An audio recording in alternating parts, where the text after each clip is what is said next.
ভূত? ওসব ভূতের কথা বলিস না বাপ। ভূত দিয়ে দিয়ে কালিতে হাতটা কেলাং গেছে। সেই কবে থাকে ভূত দিছি তো দিছি, কই ভূত তো আমাকে কিছু দিল লাই। শিবার বাবুরা বলল, হাদু চাচা, ভূতটা আমাদের পাটিকেই দিবি। এবছর তুহার ছেন্দা চালটা সারাইন দিব। শুধু চাল সারান লয়, পাঁচটাও গাঁথে দিব।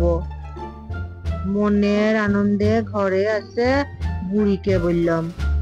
হারুনের মা এবারে কর্তা বলল, ঘরটা সারান দিবে, ভূতটা উয়া দিকেই দিতে হবে। কথাটা ইয়াদ রাখবি।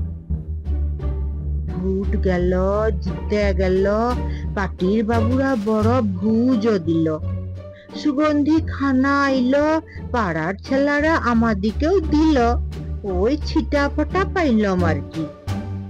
ঘরে ঢুকতেই বুড়ি বলল, এই বুড়া, ঘরটা সারান হবে তো?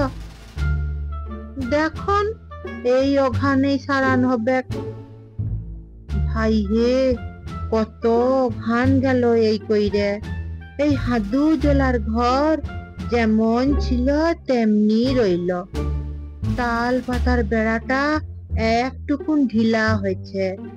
চাঁদের আলোয় খাচ্ছি, কাদা জলে চপকিচ্ছি, তাও ঘরটা সারাক দিলেন নাই।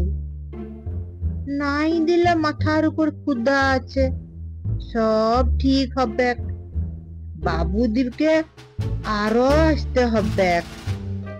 তবে তোমরা শুনে রাখো, এই জল্লাকে আর ভূত করাইতে পারবে লাই।